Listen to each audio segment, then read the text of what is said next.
నమస్తే, నేను మీ Gopi. Welcome back to మనం టీవీ. ప్రస్తుతం మన ముందుకైతే ఒక జంట వచ్చింది. మమ్మల్ని ఒక పాస్టర్ మోసం చేశారు. సుమారు 20 లక్షల రూపాయల నుంచి 30 లక్షల రూపాయల మధ్య పాస్టర్ మోసం చేశారు. మమ్మల్ని వాడుకున్నారు వాళ్ళ పనుల నిమిత్తం కోసం అని. సో ఆ పాస్టర్ కింద దాదాపు 3000 మంది పైగా జనాలు అయితే ఆ పాస్టర్ ట్రాన్స్ లో అయితే నిలిచిపోయడం జరిగింది. ఏం జరిగింది, ఎందుకు మనల్ని ఆశ్రయించారని ఆ జంటని అడుగుదాం. దయచేసి నాకు న్యాయం కావాలి సార్. నేను అప్పుల పరంగా అప్పులు తీర్చలేదు సార్. ఇంకా నా ఓపిక లేదు సార్. ఇంకా క్రీస్తు విజయం అనే మన ఛానల్కి స్వాగతం, సుస్వాగతం. ఈ ఛానల్లో ఏదైనా వీడియో మీకు నచ్చితే వెంటనే లైక్ చేయండి, ఒక మంచి కామెంట్ చేయండి, మీ స్నేహితులకు, పొరుగు వారికి, మీ కొలీగ్స్కి దాన్ని షేర్ చేయండి. ఓకే అండి. ఈ క్రీస్తు విజయం ఛానల్లో మంచి మంచి వర్తమానాలు, జీవితాలలో అద్భుతాలు చేసిన యేసయ్య గుర్చినటువంటి అద్భుత సాక్ష్యాలు, సాధారణంగా వచ్చేటువంటి కొన్ని న్యూస్ వార్తా విశేషాలు, ఇంకా రకరకాలైనటువంటి అంశాలతో ఈ క్రీస్తు విజయం అనే ఛానల్ మీ ముందుకు వస్తూ ఉంది. గుర్తుంచుకోండి, ఈ క్రీస్తు విజయం అనే ఛానల్ ముఖ్యంగా క్రైస్తవ్యానికి, బైబిల్కు, క్రీస్తు ప్రభువుల వారికి ఎవరైతే వ్యతిరేకంగా అవమానించాలని కోరుకుంటూ వీడియోలు చేస్తున్నారో వారికి ధీటుగా జవాబు ఇవ్వటానికే ఈ ఛానల్ ప్రారంభించబడింది.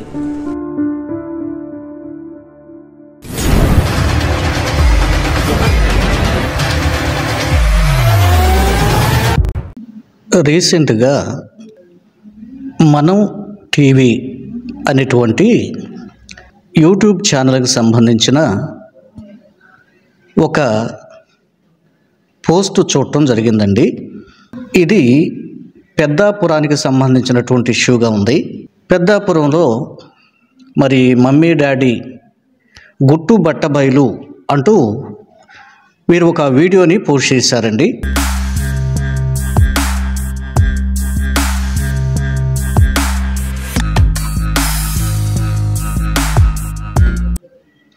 దీని మీద స్పందించాలని, ఆ వీడియో ఏంటో మీకు చూపిస్తూ నేను మాట్లాడాలని నేను అనుకుంటున్నాను. ముందుగా ఒక విషయం గుర్తుంచుకోండి. సాధారణంగా క్రైస్తవులు తప్పు చేసినా, దట్ మీన్స్ పాస్టర్లు పాస్టమ్మలు తప్పు చేసినా వాటిని తప్పనిసరిగా ఖండిస్తూ క్రీస్తుకు సాక్షిగా ఈ క్రీస్తు విజయం ఛానల్ అన్నటువంటిది విజయ పరంపర కొనసాగిస్తూ వస్తుంది. కొన్ని సందర్భాల్లో ఎవరన్నా గిట్టగా చిన్న చిన్న విషయాల్లో నాపై కానీ ఛానల్పై కానీ బురద చల్లే ప్రయత్నం చేశారు. అవన్నీ కూడా యేసుక్రీస్తు నామములో త్రొక్కివేయబడి విజయ పరంపరను కొనసాగిస్తున్నటువంటి క్రీస్తు విజయం ఛానల్ నుండి నేను మీతో మాట్లాడటానికి గర్విస్తూ మాట్లాడుతున్నాను, నా ప్రభువును బట్టి. రైట్, మంచిది. దాదాపుగా మనకంటే ముందు ప్రారంభించిన ఛానల్స్ను కూడా మన ఛానల్ అధిగమించి అత్యధికమైన సబ్స్క్రైబర్స్తో ముందుకు కొనసాగుతూ ఉందండి.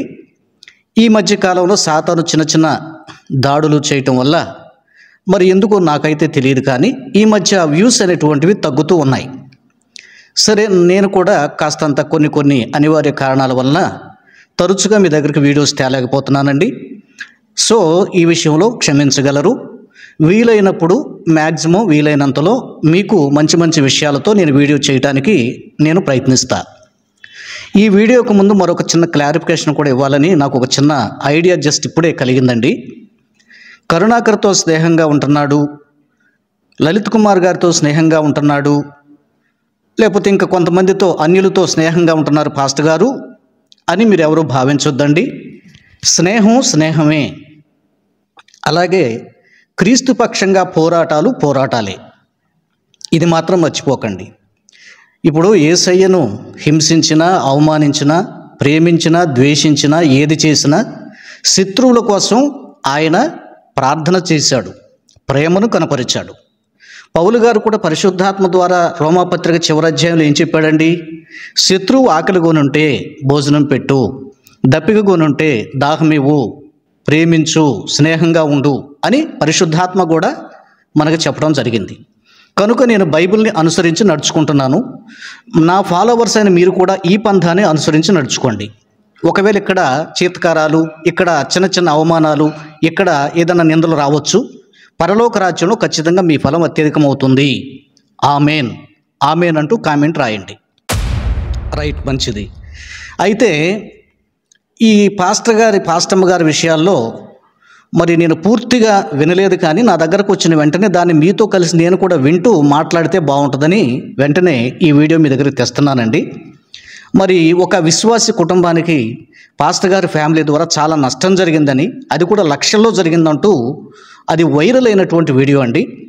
సరే, వాళ్ళ అన్నీలు సరే మంచి చెప్పారా, మంచి మాట్లాడారా, చెడు మాట్లాడారా పక్కన పెడితే అసలు ఏం జరిగింది, ఏం జరుగుతోందన్న విషయాలు కొన్ని విందాం. ఓకేనా? వింటూ మనం ఈ వీడియోని ముందుకు కొనసాగిద్దాం. Okay, right.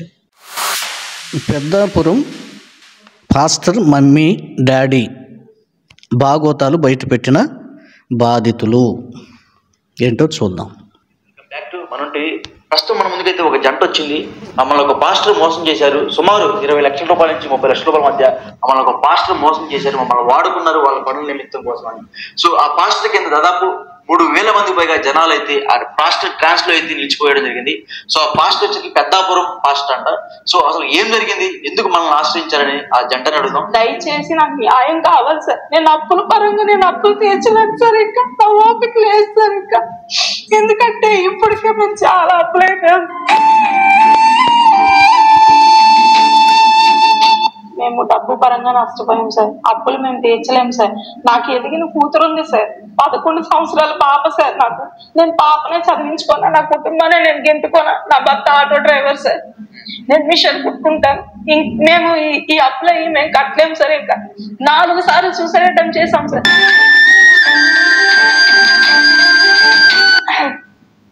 శ్రీనివాస్ సార్ యొక్క HbA1c లెవెల్ 7 నుంచి 5.8కి తగ్గిపోయింది.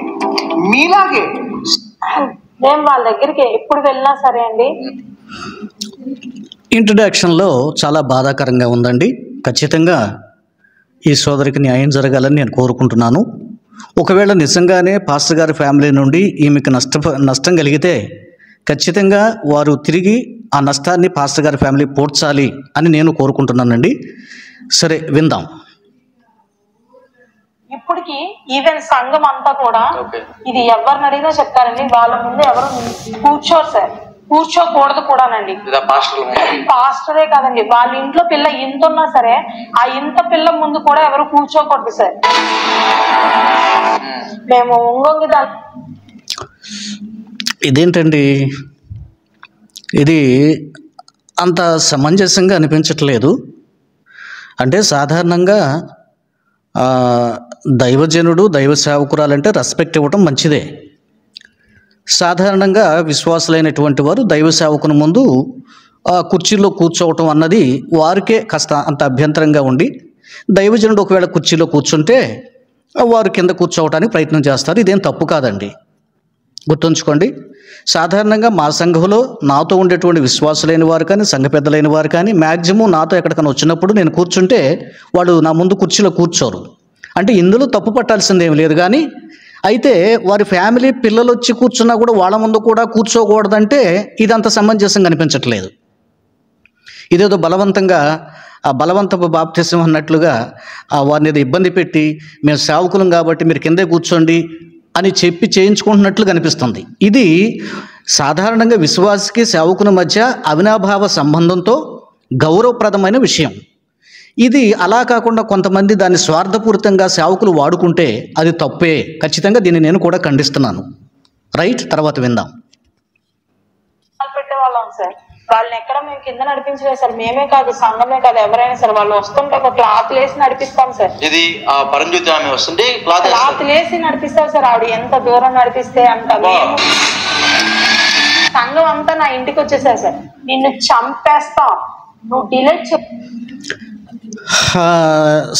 సాధారణంగా సేవకురాలు వచ్చినా సేవకుడు వచ్చినా బట్టలు పరిచి దాని మీద మేము నడిపిస్తున్నామండి అని ఇక్కడ ఈవిడ చెప్పడం జరిగిందండి. మరి ఇది నాకు కాస్త అంత ఇబ్బందికరంగానే ఉంది.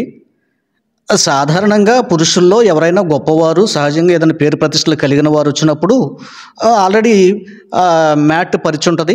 ఏదైనా కాస్త పూలు జల్లుతూ వారిని తీసుకురావడం అనేది ఒక సాంప్రదాయం మనం క్రైస్తవ్యంలో చూస్తాం. అంతవరకు ఓకే.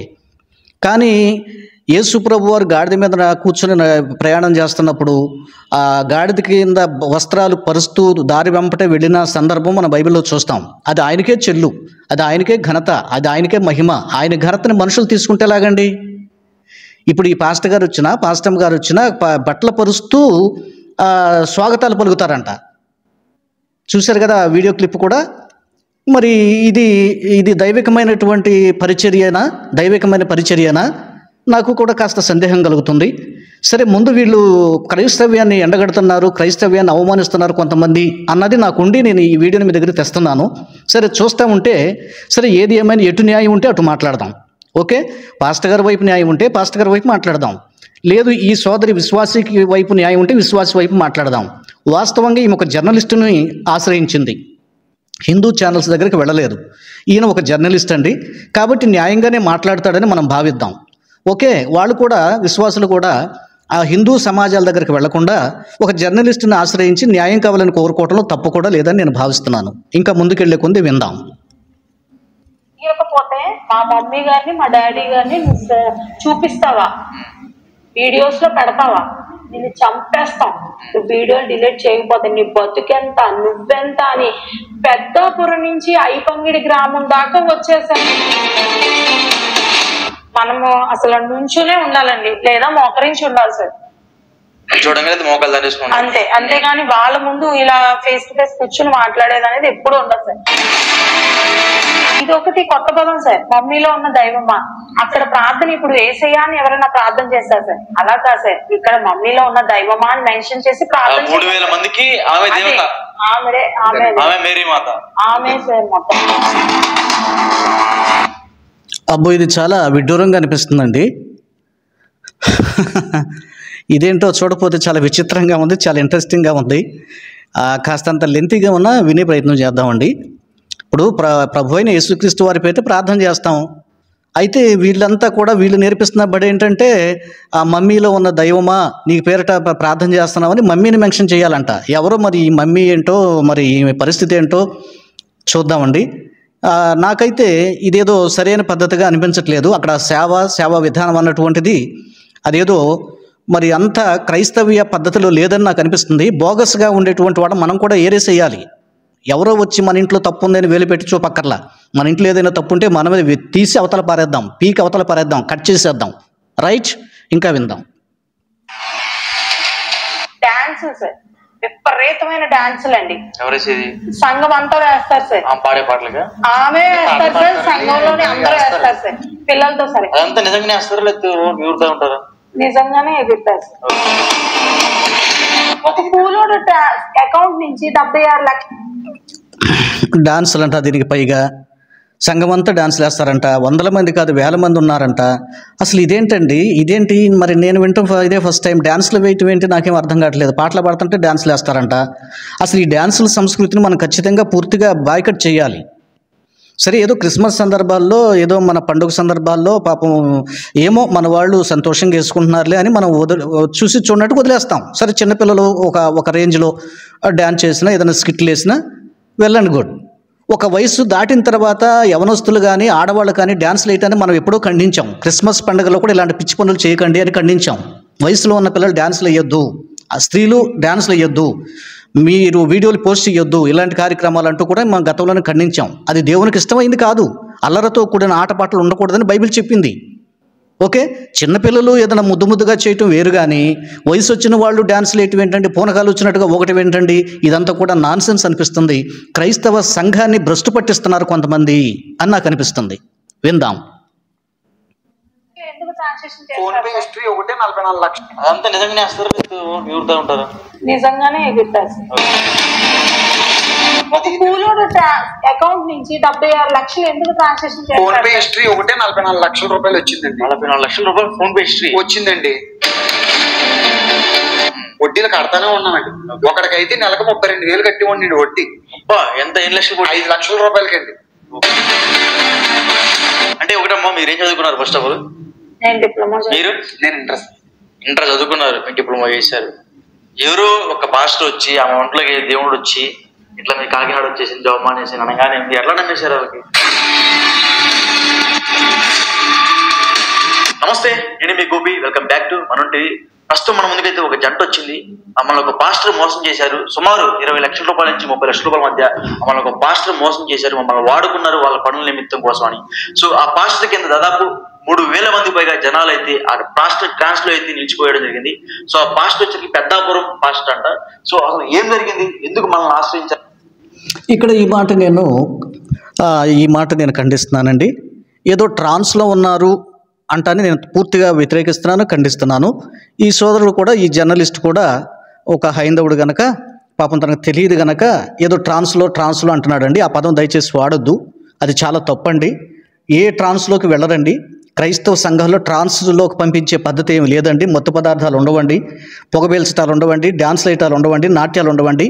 అవి స్వామీజీల దగ్గర, ఓకే, మఠాల్లో ఇట్లాంటి ట్రాన్స్లోకి పంపటం, మత్తు మందులు ఇవ్వటం, అమ్మాయిల్ని అనుభవించటం, రేప్ చేయటం, అవసరమైతే జైలు పాలవ్వటం, ఇది చూస్తాం మనం. క్రైస్తవ్యంలో మాత్రం దాదాపుగా 99% ఉండదు. కనుక సోదరా, నువ్వు ట్రాన్స్ అనే పదాన్ని దయచేసి వాడుకో, తప్పది, ఇంకోసారి అలా వాడుకో. చూద్దాం. ఆ జంటని అడుగుదాం. ఇద్దరికి నమస్తే. ఏం పేరు? మీ పేర్లు ఏం పేరు? నా పేరు విజయ అండి. నా పేరు ప్రసాద్ అండి. ప్రసాద్. అసలు ఏం జరిగింది?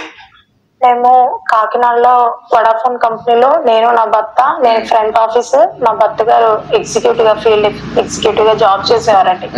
అలాంటి టైంలో మా పాప మా అత్తయ్య గారు వాళ్ళ ఇంట్లో ఉండేదండి. మేము జాబ్ పర్పస్ పాపను అక్కడే పెట్టాము. అప్పుడు పాపకి చిన్న హెల్త్ ఇష్యూ వచ్చిందండి, హార్ట్ ప్రాబ్లమ్. అప్పుడు పాప నిమిత్తం మేము ఏంటి ఎలా అని అనుకున్న టైంలో పెద్దాపురంలో ఒక మమ్మీ గారు ఉన్నారు. మమ్మీ అంటే ఎవరు? రౌత్ పరంజ్యోతి గారండి, వైఫ్ అండి.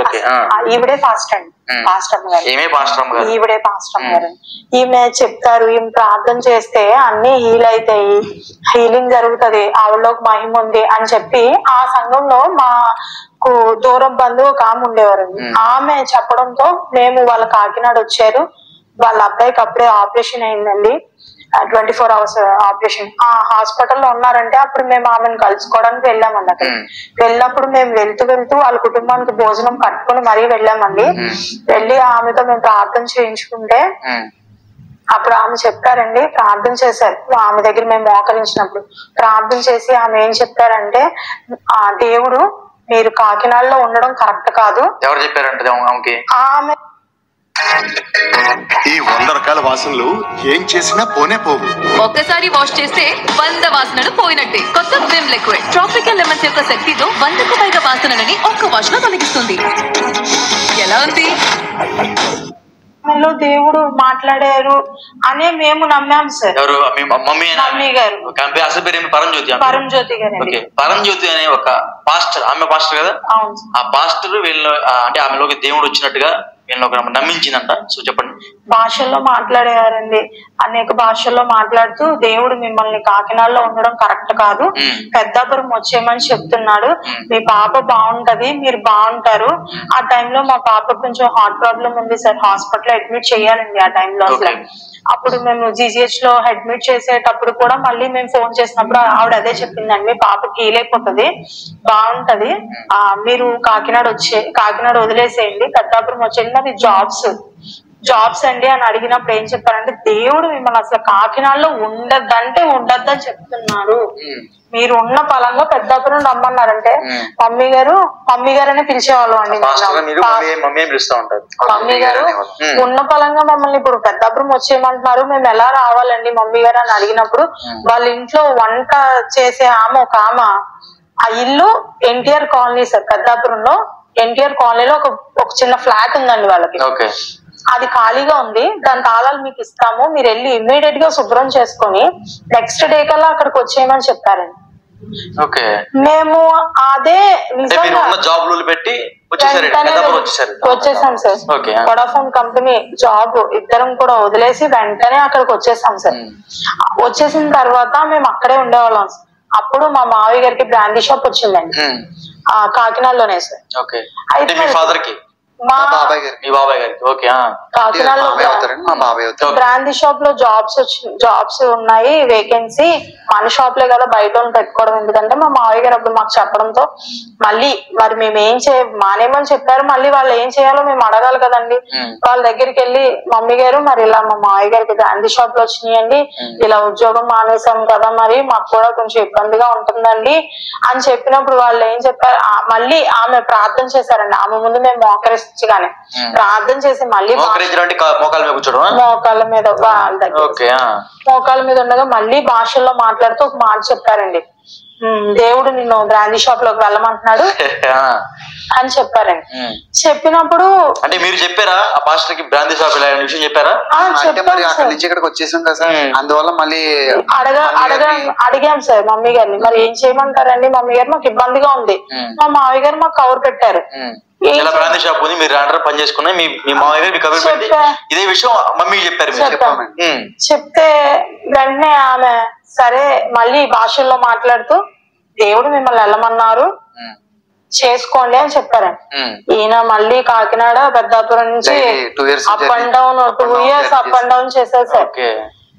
ఏది అంటే మేము వాళ్ళని ఒక దేవుడి లెక్క, వాళ్ళు ఏం చెప్తారు జరుగుతుంది దేవుడి లెక్క మేము వాళ్ళని కొలిసే వాళ్ళం సార్.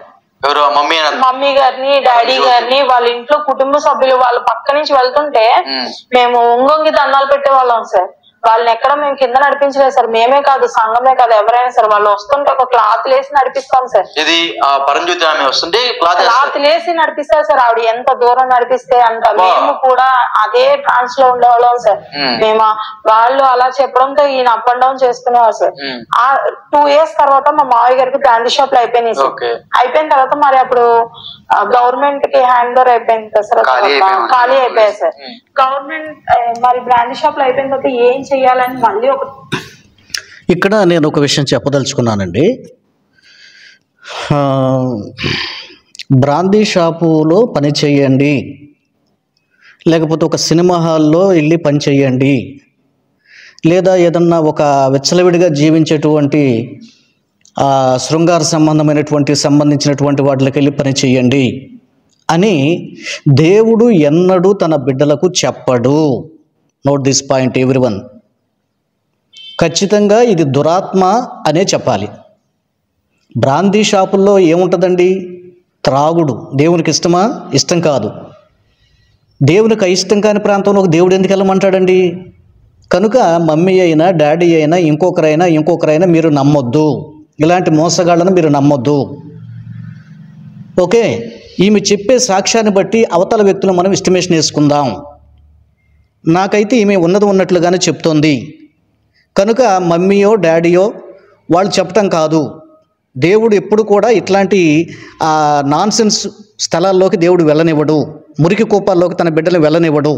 పేదరికంతో బ్రతకడానికి దేవుడు ఇష్టపడతాడు. కానీ బ్రాందీ షాపుల్లోకి వెళ్ళి పని చేయండి, సినిమా హాళ్ళల్లోకి వెళ్ళి పని చేయండి, ఇంకా వేసే వాటికిలోకి వెళ్ళి ఏదైనా జాబులుంటే చేసుకోండి, ఇట్లా చెడు వాటికి దేవుడు ప్రోత్సహించడు. ఇది మాత్రం క్రైస్తవ సమాజం అంతా గుర్తుపెట్టుకోండి.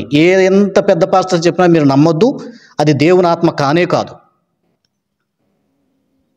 ఖాళీగా ఉన్నాం సార్. మరి దేవుడు ఏం చెప్తారే, సరే మళ్ళీ ఆమె దగ్గరికి వెళ్ళాం సార్. వెళ్ళినప్పుడు ఆమె ఏం చెప్తారంటే, ఎందుకు ఈ 2 months గ్యాప్ వచ్చిందంటే సార్, మనకి ఆమె వెళ్ళినప్పుడు వెంటనే మనకి దొరకరు సార్.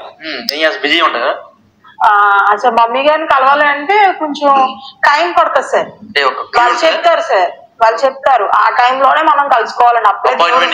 అపాయింట్మెంటే తీసుకో ఆ లెక్కే సార్. ఇంకా ఆమె మళ్ళీ 2 నెలల తర్వాత కలుసుకున్నప్పుడు ఆమె ఒక మాట చెప్పారండి, దేవుడు నిన్ను అద్దాటో తీసుకొని ఆటో తీసుకోమంటున్నారు, అద్దాటో తీసుకోమని చెప్తున్నారండి. నిజంగా అలాగే 300కి అద్దెకి తింటారు సార్. ఆటో తీసుకున్నా సార్. ఆటో అద్దెకి తీసుకున్నాను. నేను ఆటో అద్దెకి తీసుకున్నాను. తీసుకున్న తర్వాత అలాగా నేను అద్దెకి ఆటో వేసుకునేవాడిని. అంటే షాప్ అయిపోయింది కదా, ఇలాగా షాప్ ఆపేసి ఆటో నడుపుకుంటున్నారు. 300 రూపాయలకి డైలీ అద్దెకి తీసుకున్నాను. అద్దెకి తీసుకుంటే నేను తిరుగుతున్నాను, లోకల్ సర్వీస్ తిరుగుతున్నాను.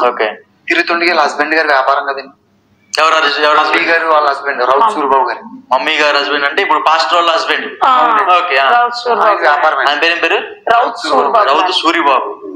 అయితే ఆయన దగ్గరికి నేను వెళ్తా ఉండేవాడిని. ఆయన ఏంటి వ్యాపారం ఏంటి? ఆయన ఉల్లిపాయల వ్యాపారం, బంగాళదుంపల వ్యాపారం అండి, అల్లం, పచ్చిమిర్చి. ఓకే. అంటే ఈయనకి హోటల్స్, కాయగూరల దుకాణాలు బయట ఉంటాయి కదండి, వాళ్ళకి సప్లై చేస్తారన్నమాట. ఓకే. నేను హోల్సేల్ గా తెప్పించుకుంటానండి.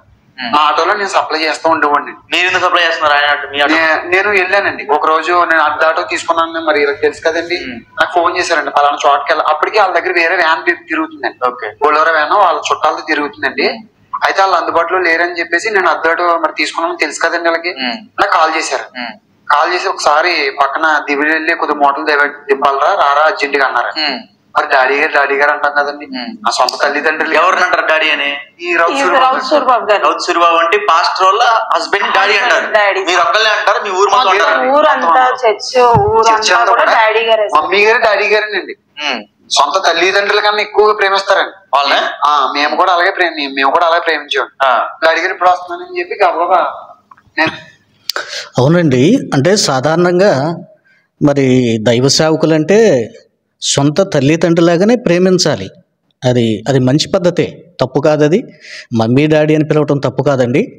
నాకు ఇక్కడ పోతే ఒక చిన్న సందేహం ఏంటంటే, మరి ఆయన మమ్మీ మరి డాడీని ఎందుకు మార్చలేకపోయింది? సంపూర్ణంగా సేవకునికి ఎందుకు రాలేదు? సేవలోకి ఎందుకు రాలేదు ఆయన? బిజినెస్ అంటేనే అసలు అబద్ధాలతో కూడి ఉంటుంది కదా, మరి బిజినెస్ చేయటం ఏంటి? ఇదైతే రాంగ్ అండి.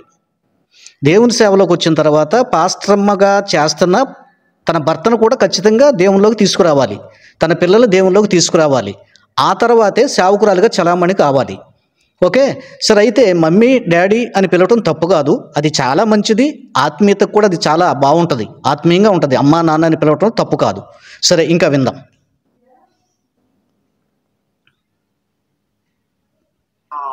వెళ్ళడం జరిగిందండి, ఆయన దగ్గరికి ఆటో వేసి వెళ్ళడం జరిగింది. నా బండికి లోడ్ వేసారండి, నన్ను వేరే చోటకి వెళ్ళి దింపమన్నారు. అక్కడికి వెళ్ళి నేను దింపడం జరిగింది. మళ్ళీ వచ్చిన తర్వాత మళ్ళీ వేరే చోటకి వెళ్ళమన్నారు. అయితే ఇలాగ నేను చేస్తుండగా నా పని నచ్చిందండి. నేను మూటలు తీసుకెళ్ళడం అంటే వేసుకోవడం ఈయనే సార్. మూటలు ఎత్తి ఆటోలో వేసుకోవడం ఈయనే, మూటలు వెళ్ళిన చోట దింపడం కూడా ఈయనే సార్. ఓకే. మొత్తం పనులాగే ఇద్దరు ముగ్గురు పని కూడా నేను అలాగే చేసేవాడిని సార్. ఇప్పుడు ఎవరికైనా అంతే కదా సార్, పని చేసే వాళ్ళు అంటే ఇష్టం కదా. వాళ్ళ దగ్గర నేను వెళ్ళినప్పటికీ అప్పటికి 200 మంది కుర్రోళ్ళు ఉంటారు. 200 మంది యూత్ ఉన్నారు. ఇప్పటికీ ఉన్నారు చర్చ్ లో యూత్ కుర్రోళ్ళు ఉన్నారు. కాకపోతే వాళ్ళకే చెప్పకుండా నాకెందుకు చెప్పారు, నేను పని చేస్తాను సార్. నేను పని దగ్గర నేను సిగ్గుపడినండి. నా పని చూసారండి, చూసి నేను అలాగా కంటిన్యూ అయ్యాను సార్. ఆయన దగ్గర ఒక నెల 15 రోజులు అలా 2 నెలల వరకు నేను కంటిన్యూ అయ్యాను అద్దె బండిలో.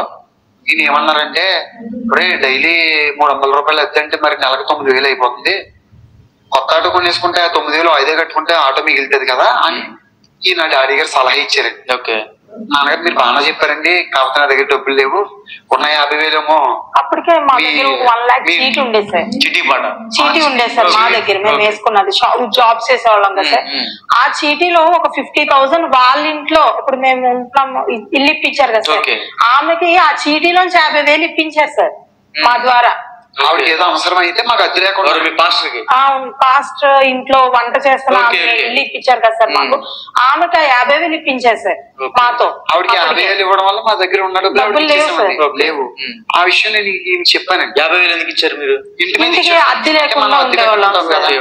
750 రూపాయలు అద్దె అండి, మనం 50 రూపాయలు ఇది 50,000 ఇచ్చేయమండి ఆవిడకి, అద్దె లేకుండా ఇచ్చేయమంట. ఆవిడ ఏదో కష్టంలో ఉన్నారంటే, మేము కష్టంలో ఉన్నాం అనుకున్నప్పుడు, కాకపోతే ఆవిడ కష్టం అనేటప్పటికి చీటీ ఉంది కాబట్టి ఇచ్చేయమండి. ఓకే ఈయనేమో ఇలాగ అన్నారండి, తీరా చూస్తే మన దగ్గర డబ్బులు లేవు. నాన్నగారు నా దగ్గర డబ్బులు లేవంటే, సరే అయితే సాయంత్రం మీ ఆవిడని తీసుకుని ఇంటికి రా అన్నారు వాళ్ళండి. అప్పుడు నేను అంటున్నాను, నా భార్యను తీసుకుని వెళ్ళడం జరిగిందండి. వెళ్ళి వరకు కూడా నాకు ఈయన ఇలా చేస్తారని తెలియదు, నేను అనడం జరిగింది. ఈ మాట అంతా చెప్పిన తర్వాత డబ్బులు లేవన్న తర్వాత సాయంత్రం మీ ఆవిడని తీసుకుని రారా అన్నారండి. మేమేమనుకున్నాం అంటే మా 50,000 మాకు ఇప్పించేస్తారేమో, ఆవిడ దగ్గర ఉన్నాయి కదండి వాళ్ళ ఇంట్లో అనుకున్నాం. కానీ మేము వెళ్ళాము, వెళ్ళేటప్పటికి ఆయన ఏమన్నారంటే, అమ్మాయి మీ అబ్బాయి మీ ఆయన ఇలాగ అడ్డాట తిప్పుతున్నారు కదా, దానివల్ల 9,000 నష్టపోతుంది. మేము వాళ్ళ దగ్గరికి ఎప్పుడు వెళ్ళినా సరే అండి, ఇప్పటికి ఈవెన్ సంఘం అంతా కూడా ఇది ఎవరిని అడిగినా చెప్తారండి, వాళ్ళ ముందు ఎవరు కూర్చోరు సార్, కూర్చోకూడదు కూడానండి. పాస్టరే కాదండి, వాళ్ళ ఇంట్లో పిల్ల ఇంత ఉన్నా సరే ఆ ఇంత పిల్ల ముందు కూడా ఎవరు కూర్చోకూడదు సార్. మనము అసలు నుంచునే ఉండాలండి, లేదా మోకరించి ఉండాలి సార్. చూడంగానే మోకాలు దండేసుకోండి అంతే. అంతేగాని వాళ్ళ ముందు ఇలా ఫేస్ టు ఫేస్ కూర్చుని మాట్లాడేది అనేది ఎప్పుడు ఉండదు సార్. మేము ఇలాగే వాళ్ళ రూమ్ లో ఉన్న ఇది చాలా దారుణమైన విషయం అండి. దీన్ని నేను తీవ్రంగా ఖండిస్తున్నానండి. ఒక దైవ సేవకునిగా వాళ్ళు మనలను ప్రేమించి విశ్వాసులు గౌరవార్థమే నిలబడితే తప్పులేదు, కానీ ఇదేదో ఒక రూల్ లాగా వాళ్ళ ఇంట్లో వాళ్లే కాకుండా వాళ్ళ పిల్లలకు వచ్చినా కూడా వీళ్ళు మోకాళ్ళ మీద అయినా ఉండాలి, నిలబడైనా ఉండాలంట, వంగి వంగి దండాలు పెట్టాలంట. ఇదేంటండి? ఇది చాలా తప్పు కదా. యేసుప్రభు మనకి ఏం చెప్పాడండి? దైవ సేవకులైనటువంటి మీరు పరిచర్య చేయండి అన్నాడు. పరిచర్య చేయించుకోవటానికి యేసుప్రభు రాలేదు, ఆయన పరిచర్య చేయడానికి వచ్చాడు. ఆయన శిష్యులు కూడా అలాగే చేయాలి. మీలో ఎవడైనా గొప్పవాడు అనిపించుకోవాలంటే ఇట్లాగా ఒకరికాళ్ళు ఒకరు పట్టుకొని కడగండి, అప్పుడు మీరు గొప్పవారు అని చెప్పాడు.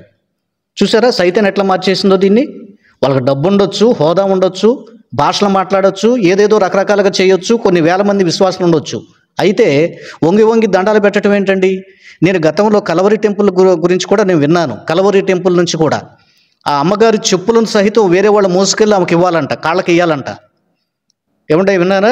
కలవరి టెంపుల్కి సంబంధించి సతీష్ కుమార్ గారికి సంబంధించి వారింట్లో కూడా ఇలాగ జరుగుతుందని నా దృష్టికి వచ్చింది ఒకసారి. దీన్ని నేను అప్పుడే తీవ్రంగా ఖండించాను. తప్పు కదా ఇది? ఏమండి, సరే లేవలేని స్థితిలో ఉండి జబ్బును పడి ఉంటే పరిచర్య చేయొచ్చు, తప్పులేదు. చెప్పులు తొడగవచ్చు, తప్పులేదు. వస్త్రాలు వేయొచ్చు, తప్పులేదు, ఒక అమ్మగా నాన్నగా.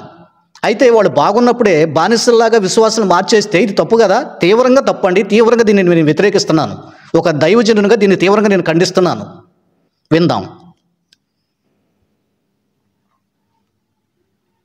సార్ రూమ్ బయట మేమున్నామండి.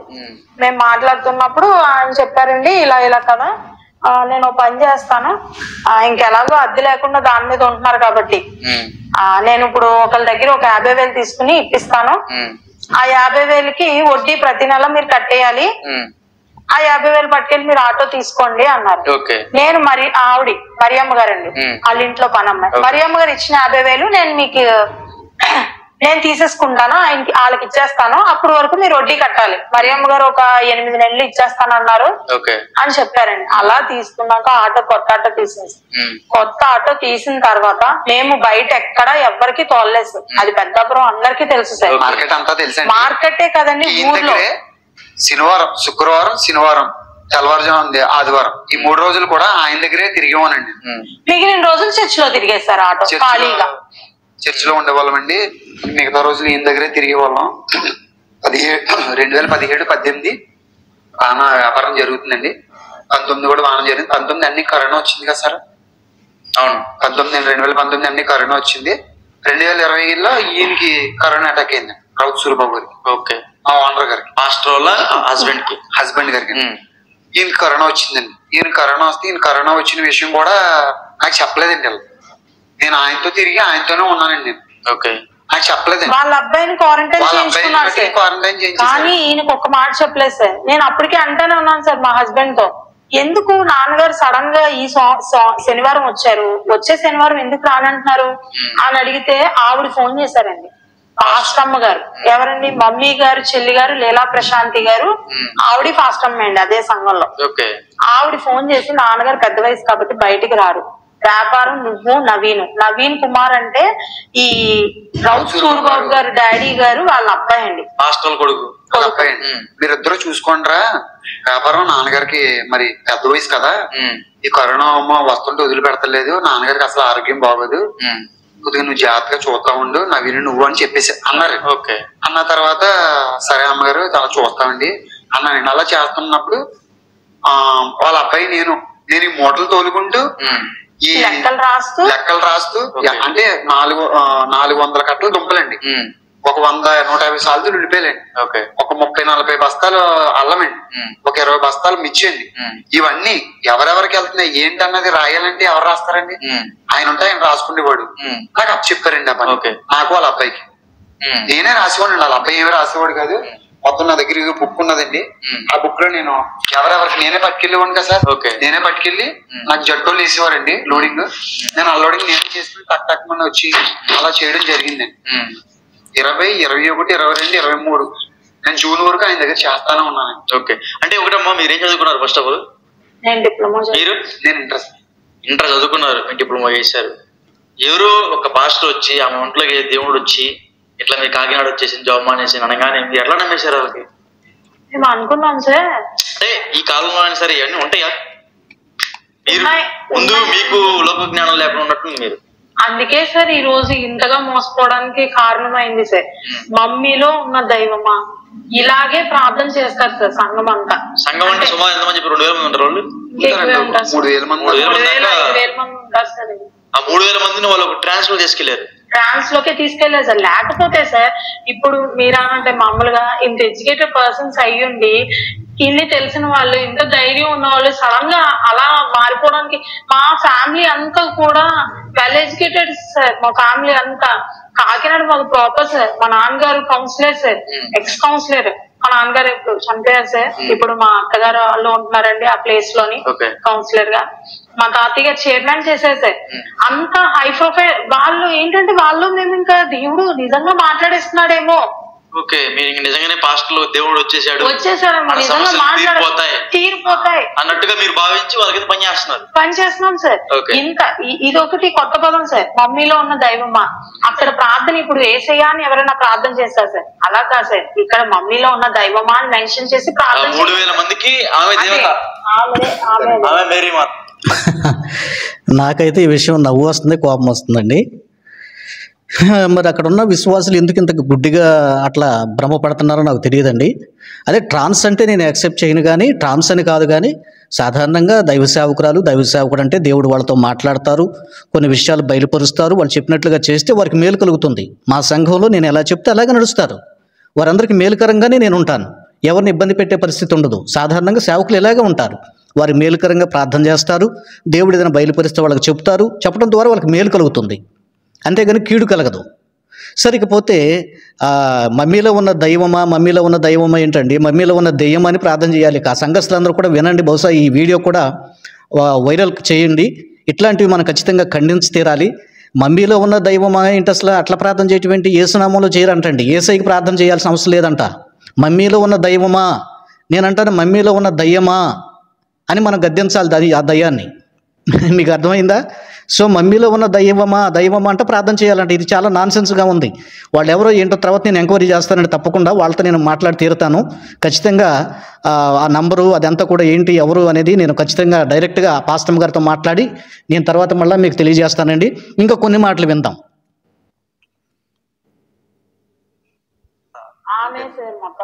అయితే ఇప్పుడు ఇలా వ్యాపారం చేయించుకునేవారు సార్, బిజినెస్ అప్పచెప్పారు సార్. ఎవరైనా ట్రాన్స్ లో లేరనుకోండి సార్, ఒక ఆటో డ్రైవర్ ఆటో పని చేసుకుంటూ వ్యాపారం నడిపించుకుంటూ మళ్ళీ బయట నుంచి డబ్బులు తీసుకొస్తూ మళ్ళీ ఇదంతా మళ్ళీ ఎవరెవరికి అకౌంట్స్ లో వేయాలో చేసేవారు సార్. ఈ కోవిడ్ టైంలో కొంచెం టైమింగ్స్ చేంజ్ అవుతూ ఉండేవి కదా సార్, మార్చుతూ ఉండేవారు. ఆ టైంలో ఒకవేళ రొటేషన్ అవ్వలేదు అనుకోండి సార్, ఇప్పుడు లోడ్ పంపిస్తారు సార్. ఎవరైనా మనం లోడ్ పంపించినప్పుడు ఆ అమౌంట్ వీక్ లో వేసేయాలి సార్, వాళ్ళకి వేసేయాలి సార్ పార్టీ వాళ్ళకి. మళ్ళీ నెక్స్ట్ వీక్ రాదు కదా సార్. ఇప్పుడు మేము శుక్రవారం, శనివారం, ఆదివారం చేసేవాళ్ళం సార్. వాళ్ళకి సోమవారం నుంచి బుధవారం మధ్యలో అమౌంట్ వేసేయాలండి. శుక్రవారం, శనివారం వచ్చి సాల్తీలకి నెక్స్ట్ సోమవారం నుంచి బుధవారం మధ్యలో 3 రోజుల్లో అమౌంట్ వేయాలి సార్. వేయకపోతే మరి నెక్స్ట్ వీక్ సరుకు రాదు కదా సార్. ఇలాగే ఇదంతా జరుగుతుండే సార్. ఒక టైంలో డబ్బులు కొంచెం బయట నుంచి వసూలు అయ్యాయి కాదు సార్. కోవిడ్ టైంలో వసూలు అవ్వలేనప్పుడు ఈయన వెళ్ళి అడిగారు సార్ ఆ విషయం. సార్ నేను భార్యని పోని నాకు కూడా ఈయన ఎంత ట్రాన్స్ లో ఉన్నారంటే అండి, ఒక టైంలో అంటే ఈ విషయాలన్నీ బయటకు వచ్చిన తర్వాత ఒక టైంలో ఈయన సూసైడ్ చేసుకున్నప్పుడు అప్పుడు నేను సూసైడ్ చేసుకున్నాను. మీరు అవును సార్. అంటే 2020 సూసైడ్ చేసుకుంటే వాళ్ళ అబ్బాయే కాపాడాడు సార్. వ్యాపారం అంతా చేస్తున్నాం సార్, 4 years నుంచి అంతా నమ్మకంగా చేస్తున్నాం. ఈ సడన్ గా 2023 జూన్ లో ఫోన్ చేసి నేను బయట ఉన్నాను సార్. అప్పుడు నేను మా వాళ్ళ గృహప్రవేశం నేను అక్కడికి వచ్చాను, గృహప్రవేశం రావడం జరిగింది. అక్కడికి వచ్చినప్పుడు ఫోన్ చేశారండి, సడన్ గా ఫోన్ చేశారు నాకు. ఎక్కడ ఉన్నారా అన్నారు. నేను అలా మరి బయట ఉన్నాను అంటే నాకు అకౌంట్స్ అప్ చెప్పే అన్నారు. అకౌంట్స్ అప్ చెప్పేసి అన్నారు. అలాగేనండి అప్ చెప్పేస్తాను అన్నాను. అకౌంట్ అప్ చెప్పేమన్నప్పుడు అప్ చెప్పేస్తాను నేను అన్నాను. మరి ఎక్కడికక్కడ మరి బాకీలు ఉండిపోయినాయండి, నేను బయట నుంచి తెచ్చిన డబ్బు ఉండిపోయింది. ఇప్పుడు బయట నుంచి మీరు సుమారు ఎన్ని లక్షల రూపాయలు ఇచ్చారండి? 22 లక్షల రూపాయల వరకు నేను బాకీలు తెచ్చాను సార్. ఈ మాట అంటుంటే వాళ్ళు ఏమంటున్నారు అనుకుంటున్నారు, ఈ హై ప్రొఫైల్ వీళ్ళ హై ప్రొఫైల్ అట, ఇలా హై ప్రొఫైల్ హై ప్రొఫైల్ ఎవరిది? రావు సూరిబాబు గారు. రావు సూరిబాబు గారు అది నేను కుబేరుని అని అడుగుతున్నాడు సార్ ఆయన ఒక్క విషయం సార్, ఇది ఏమైందంటే ఈ బిజినెస్ నడుపుతున్నప్పుడు కొంచెం అమౌంట్ తక్కువ వచ్చేది సార్.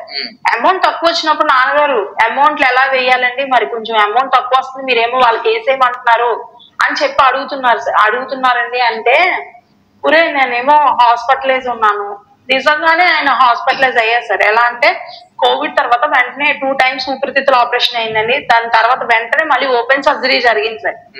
ఈ 4 సంవత్సరాలు ఆయన సిక్ అయ్యే ఇంట్లోనే ఉన్నారు సార్, బయటికి రాలేదు సార్ కోవిడ్ తర్వాత నుంచి. నాన్నగారు ఎలా అంటే ఒరే మీరు బయట నుంచి ఏమన్నా డబ్బు తెచ్చేస్తా ఉండండి, మరి నాకు చూస్తే ఇలా అయిపోయింది, వ్యాపారం ఆగకూడదు. నేను ఒక్కనే కాదండి, మీరు నాన్నగారు అనమాకండి, పాస్టర్ అని చెప్పండి, జనానికి అర్థం కాదు, పాస్టర్ అని చెప్పండి. ఈ పాస్టర్ అండేదానికన్నానండి పెద్దాపురం అయినా ఎవరైనా సరే నాన్నగారు డాడీ గారు అంటేనే అందరికి అర్థం అవుతుందండి. చాలా అందరూ ఈవెన్ మార్కెట్ లో కూడా డాడీ గారు అని అంటారు సార్, డాడీ గారు అని. వాళ్ళ అబ్బాయి నేను ఇలాగా మరి పార్టీ వాళ్ళకి డబ్బు సరిపెట్ల పోయేవాళ్ళు, పార్టీ అంటే మీ సరుకు పంపించే వాళ్ళకండి, సరిపెట్ల పోయేవాళ్ళమండి డబ్బు. మరి నాన్నగారు ఇదిగోండి మీరు ఏమో ఇంత తీసేయమంటున్నారు, ఇక్కడ చూస్తున్నాం మీ అమౌంట్లు రాలేదంటే బయట నుంచి తీసుకొచ్చి చెయ్యండి రా, మళ్ళీ మార్చుకుందాం మనం, మీరు మట్టికి వ్యాపారం ఆగిపోతే మనం బ్లాక్ అయిపోతాం, బయట డబ్బు ఉండిపోద్ది, మళ్ళీ నా డబ్బు అంతా బయట ఉండిపోద్ది అంటే ఆయన చూసుకున్నారండి. అది మేము గమనించుకోలేకపోయాం. ఇప్పుడు సపోజ్ మేము ఎక్కడి నుంచి తెచ్చేస్తాం బాబు, మేము వేయలేము అనేసి ఊరుకున్నాను అనుకోండి, అక్కడ ఆయన వ్యాపారం ఆగిపోద్దండి. అంతకు ముందు వారం చేసిన లక్షల రూపాయలు డబ్బు అంతా బయట ఉండిపోద్ది కదండి. ఆ ఆలోచనతో ఆయన వాళ్ళ అబ్బాయిని నన్ను ఎలాగ అనేవారండి. వాళ్ళ అబ్బాయిని నేనేం చేసేవాళ్ళం, మనకు దొరికినట్టుగా ఇద్దరం కలిపి తెచ్చేసేవాళ్ళం అండి. ఎంత తెచ్చారు సుమారు? మేము అలా పెట్టి కింద 22 లక్షల రూపాయలు తెచ్చింది సార్.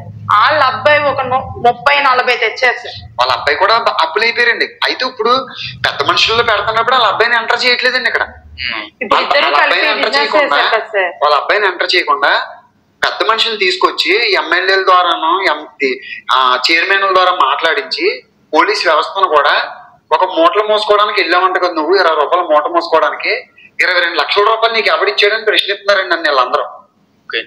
అర్థమైంది సార్? 22 లక్షల రూపాయలు నీకు ఎవరిచ్చారని అడుగుతున్నారండి. 22 లక్షల రూపాయలు నేను ఒకసారి తేలేదండి. అది 2020 మొదలుకి 2023 వరకు కూడా 50,000 వారానికి ఎంత అవసరం అయితే అంత 50,000, 1,00,000, 2 లక్షలు అలాగా ఈ 4 సంవత్సరాల్లో డబ్బు తెస్తానే ఉన్నామండి. వడ్డీలు కడతానే ఉన్నామండి. ఒకటికైతే నెలకు 32,000 కట్టి ఉండండి వడ్డీ. ఎంత 5 లక్షల రూపాయలకండి. అది కూడా నా దగ్గర ఎక్సెల్ షీట్ ఉందండి. అది ఎస్పీ ఆఫీస్ గారికి నేను ఎస్పీ గారు కంప్లైంట్ ఇచ్చాను సార్. అది కూడా ఎందుకు ఇచ్చామంటే సార్, ఈయన ఇలా మొండి దెబ్బలాట ఆడాడండి. నాకు రూపాయి సంబంధం లేదు అంటే ఈ వ్యాపారం అప్పచెప్పామని నాకు వ్యాపారం అప్పచెప్పాను కదా సార్. మరి ఇది కూడా మరి ఇదంతా బాకీలు బయట ఉండిపోయినంటే నాకు సంబంధం లేదా, అది అంతా నువ్వు తెచ్చుకున్నావు, నువ్వు చేసుకున్నావు, నాకు రూపాయి ఇవ్వాల్సిన సంబంధం లేదని చేతులు దులిపేసుకున్నా. పాస్టర్ చేతులు ఎత్తేసాడు.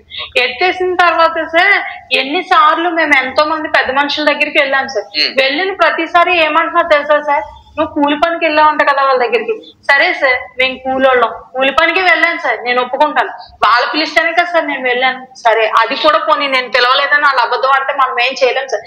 ఒక కూలివాడు మామూలుగా సార్ 20 రూపాయలు మూటలు మోసే కూలోడు ఇంత పని ఏముంది సార్ అసలు? కూలోళ్ళకి ఎందుకు సార్ ఈ లెక్క అసలు? ఇప్పుడు 20 రూపాయలు మూట మోసుకుంటాకి వెళ్ళినాడు, ఆ 20 రూపాయలు మూటతోనే వచ్చేస్తాడు కదా. ఈ లెక్కలన్నీ ఎందుకు సార్ అసలు? ఈ లెక్కలన్నీ ఎందుకు సార్ అసలు? ఈ మాట పక్కన పెట్టినా కూలోడు అకౌంట్ నుంచి 76 లక్షలు ఎందుకు ట్రాన్సాక్షన్ చేస్తారు? ఫోన్ పే హిస్టరీ ఒకటే 44 లక్షల రూపాయలు వచ్చిందండి. 44 లక్షల రూపాయలు ఫోన్ పే హిస్టరీ వచ్చిందండి. ఒక కూలోడు అన్నారండి వాళ్ళు, డిపార్ట్మెంట్ తో కూడా అదే చెప్తున్నారండి. పోలీస్ కూడా సార్ నువ్వు కూలోడు అంట కదా, నువ్వు కూలోడు ఎలాగ ఇంత తెచ్చావంటే ఎలా నమ్ముతాను? ఎవరన్నారు ఈ మాట? మొన్న 5వ తారీఖుని మా కొవ్వూరు పిఎస్ లో ఉన్నారు. కొవ్వూరు పిఎస్ లో పెట్టారు సార్. పెడితే ఎస్ఐ గారు లేరండి, ఏదో చిన్న డిస్కషన్ అయ్యి అక్కడ 144 సెక్షన్ ఏదో విధింటే అక్కడికి వెళ్ళారు. వాళ్ళ పెద్దలు మా పెద్దలు మాట్లాడుకోమన్నారు. మాట్లాడుకుంటూ వాళ్ళ పెద్దలు మా పెద్దలు మాట్లాడుకుంటున్నారు, ఏదో జరుగుతుందండి. ఇలా కేసు ఫస్ట్ ఎవరు పెట్టారు? నేనే ఫస్ట్ వాళ్ళే పెట్టారు. ఎందుకు పెట్టారు? ఏమైందంటే సార్ ఇలా చేశారు కదా సార్, నేను డబ్బులు అడుగుతుంటే ఇలా చేసినా సార్, సంవత్సరం నుంచి 10 మనుషుల దగ్గర తిరుగుతుంటే ఇలా అవుతుంది సార్. నేను ఒక హైదరాబాద్ లోనే ఒక నీలరాజ్ గారు అనే ఒక బ్రదర్ ని అప్రోచ్ అయ్యాను సార్, ఫోన్ లోనే సార్. సార్ బ్రదర్, మీరు అబద్ధ బోధకుల కోసం ఒక ఫైట్ చేస్తున్నారు కదా, ఇలా పెద్దాపురం మమ్మీ గారు సంఘం వాళ్ళు మమ్మల్ని ఇలా చీట్ చేశారు, వెళ్ళి అడుగుతుంటే నీ దిక్కున్న చోట చెప్పుకోమని అంటున్నారు అన్నారు సార్. ఇప్పుడు ఇంత ట్రాన్సాక్షన్ ఇదంతా వాళ్ళ సంఘానికి తెలుసు సార్, వాళ్ళకి తెలుసు సార్, కానీ వాళ్ళు బైబిల్ పట్టుకుని బోధిస్తున్నారు, అదే నోటితో అబద్ధం చెప్తున్నారు సార్. ఇంకేం చెప్తాం సార్? అంటే వాళ్ళ అబద్ధం ఆడినట్టు ఒకవేళ నేను అబద్ధం ఆడొచ్చు సార్. ఇప్పుడు ఈ కూలోడు విషయం పక్కకు పెడితే అసలు వాళ్ళు అబద్ధం ఆడుతున్నారు సార్, ఇది మా కోసం తేలేదు అప్పు అని. తేకపోతే అసలు మాకు సంబంధమే లేదంటున్నారు సార్ వ్యాపారం. ఈ 44 లక్షలు చేశాం సార్, 76 లక్షలు ఒకటి ఉంది సార్ అకౌంట్ లో. ఈ రెండు కలిపి ఈ రెండు నాదే అని అబద్ధం ఆడచ్చు సార్ నేను ఆడాలనుకుంటే. కానీ నేను నిజాయితీగా చెప్తున్నాను సార్. ఈ నిజాయితీ అన్న మాట దేన్ని బట్టి చెప్పాలో కూడా నాకు తెలియట్లేదు కదా సార్. ఒక ఒట్టేస్తే నమ్ముతారా, లేకపోతే ఇన్ని చూపించినా నమ్మలేని వాళ్ళు ఇంకేం చేస్తే నమ్ముతారు సార్? అసలు ఎంత వచ్చింది సార్? సపోజ్ నేను 10 సంవత్సరాల నుండి పెద్దాపురంలో ఉన్నాను, కొన్ని వాళ్ళు కాదంటున్నారు ఈ డబ్బు అంతా, నేనే తెచ్చుకున్నాను నేనే చేసుకున్నాను అంటున్నారు.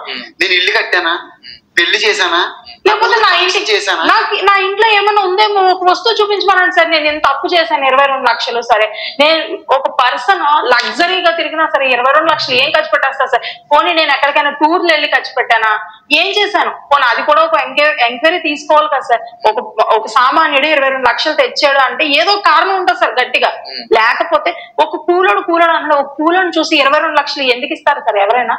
వాళ్ళ అబ్బాయి కూడా ఈ అప్పుల విషయంలో తోడున్నాడు సార్. ఇప్పుడు ఇద్దరం కలిపే చేసామండి. ఈ అప్పులకి ఏంటంటే వాళ్ళు ఏంటంటే వీళ్ళ వెనకాల ఎవరో లేరు, మన వెనకాల చాలా మంది ఉన్నారు. మనం అంతా ఇప్పుడు మన మీద బేస్ అయ్యి రాజకీయాలు కూడా ఉన్నాయి. ఒక్కసారి సార్ మొన్న 5వ తారీఖున నేను ఆగస్టు 28వ తారీఖున ఎస్పీ ఆఫీస్ లో కంప్లైంట్ పెట్టాను సార్. వాళ్ళు నా మీద 27ని పెట్టారండి. నీలరాజు గారు 26ని యూట్యూబ్ లో వీడియో అప్లోడ్ చేశారు సార్. 27న వాళ్ళు నా దగ్గరికి వచ్చేసారు సార్. వెంటనే అప్లోడ్ చేశారు, చెప్పారు సార్. జనాలకు చెప్పగానే అందులో వీళ్ళు సంఘంలో చేసిన తప్పులు ఇది బైబిల్లో ఉందా, ఇప్పుడు ఈ మమ్మీలో ఉన్న దైవమా అనేది బైబిల్లో ఎక్కడా లేదు సార్.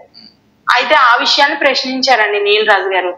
డాన్స్ సార్, విపరీతమైన డాన్సులు అండి. సంఘం అంతా వేస్తారు సార్, ఆమె వేస్తారు సార్, సంఘంలోనే అందరూ వేస్తారు సార్ పిల్లలతో సరే. నిజంగానే ఎగురుతారు సార్. అయితే ఆ వీడియో నీలరాజు గారికి నేను చూపించాను సార్. అదే విషయాన్ని ప్రశ్నించారండి. ఒక యవ్వన పిల్లల్ని మీరు డాన్స్ వేయించడం ఏంటి, ఆడవాళ్ళని కూడా ఇలా డాన్స్ వేయించడం ఏంటి, అవి మళ్ళీ మీరు వీడియో తీసుకుని దగ్గర పెట్టుకోవడం ఏంటి, ఇది తప్పు కదా, ఇది బైబిల్లో ఎక్కడ ఉంది డాన్స్ వేసినట్టు అని ఆయన ప్రశ్నించారనండి. 27వ తారీఖున నేను మా సొంతూరు వచ్చేసాను సార్. వీళ్ళు ఇలా దిక్కున్న చోట చెప్పుకో, ఏం చేస్తావో చేసుకొని భయపడ్డాం సార్. మమ్మల్ని చాలా రకాలుగా బాధలు పెట్టారండి. పెద్దాపురంలో వాళ్ళ దగ్గర మేము మానేసిన తర్వాత సంవత్సరం ఉన్నాను సార్ నేను ఒక చోట ఇంట్లోనే. అక్కడ మమ్మల్ని ఎంత టార్చర్ పెట్టారు తెలుసా సార్. చిన్నప్పుడు పెద్దప్పుడు అందరు అప్పులోళ్ళకి ఇల్లు చూపించి మరి ఇంటి అడ్రస్ కి చూపించి ఇంటికి తీసుకొచ్చి దేబెట్టివ్వరండి. అది కాకుండా మా ఆయన గారిని సార్ ఈ 5,50,000 అతనికి మా ఆయన గారిని కిడ్నాప్ చేయించారు సార్ అతనితో. ఆ కేసు పెద్దాపురం ఎస్ఐ ఇప్పుడు ఉన్న స్టిల్ ఎస్ఐ గారు కాకుండా పాత ఎస్ఐ గారికి కూడా తెలుసండి. అప్పుడే నేను ఎస్పీ ఆఫీస్ లో కంప్లైంట్ పెట్టాను సార్. ఇలా అధిక వడ్డీ తీసుకుంటూ తిరిగి నా భర్తను కిడ్నాప్ చేసి డబ్బులు ఇస్తే గానీ వదలని అంటున్నారు అని చెప్పి కేసు పెట్టాను సార్. అది కూడా అప్పుడు ఆ స్టేషన్ లో ఎస్ఐ గారు న్యాయం చేశారు సార్ నాకు. ఏమన్నారంటే అప్పుడు జగన్ గారి పరిపాలన అండి అది. ఆ టైంలో స్పందన ఉంది కదా సార్, స్పందన కూడా వెళ్ళి పెట్టానండి.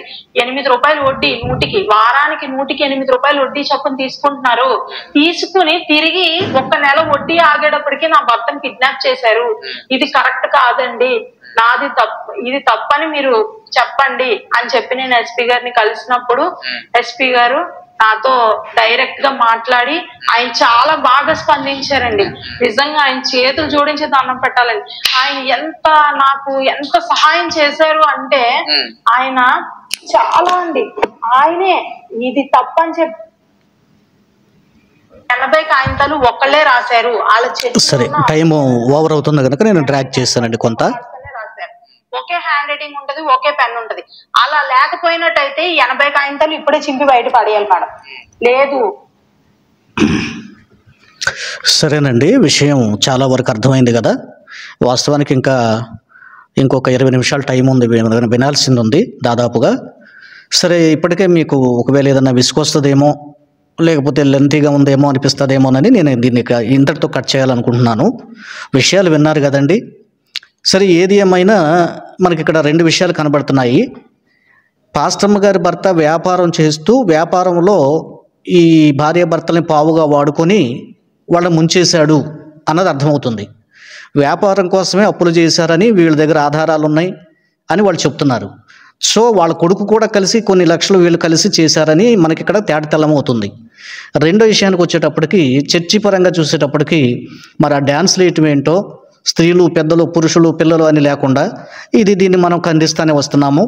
అట్లాగే మరి మమ్మీలో ఉన్న దైవం అని ప్రార్థన చేయటం ఏంటి, యేసునామంలో ప్రార్థన చేయకుండా, ఇవి మన సంఘానికి అభ్యంతరకరంగా ఉన్నాయి. సరేనండి. సరే, వన్ సైడ్ మనం వింటున్నాము, రెండో సైడ్ కూడా మనం వింటే దీనిలో నిజాలు ఏంటన్నది ఇంకా క్లియర్గా మనకు అర్థం చేసుకునే అవకాశం ఉంటుందని నేను భావిస్తున్నానండి. ఇంతవరకు అయితే ఈ భార్యాభర్తలు చెప్పింది సత్యంగానే నాకు అనిపించింది. వీళ్ళ పక్షానే న్యాయం ఉంది అని కూడా నాకు అనిపించింది. వీలైతే ఆ ఫోన్ నెంబర్ నేను తీసుకొని దొరికితే, వీలైతే మీకు ఎవరికైనా తెలిస్తే ఆ మమ్మీ డాడీల ఫోన్ నెంబర్ నాకు పెట్టండి. నేను వాళ్ళని కాంటాక్ట్ చేసి అసలు ఏం జరిగిందో మాట్లాడి వీలైతే వీరి మధ్య సమస్య పరిష్కారం అయ్యేటట్లుగా చేద్దాం. ఓకేనా? థ్యాంక్ యూ అండి. God bless you. దీని మీద మీ అభిప్రాయాలు తప్పనిసరిగా కామెంట్ రూపంలో తెలియచేయండి. మీ అందరికి కూడా వందనాలు. మన తెలుగు ప్రజలందరి కొరకు ప్రత్యేకంగా ప్రార్థిస్తున్నాం అని చెప్పడానికి నేను సంతోషిస్తున్నాను. ఓకే అండి. God bless you. Once again మీ అందరికీ వందనాలు.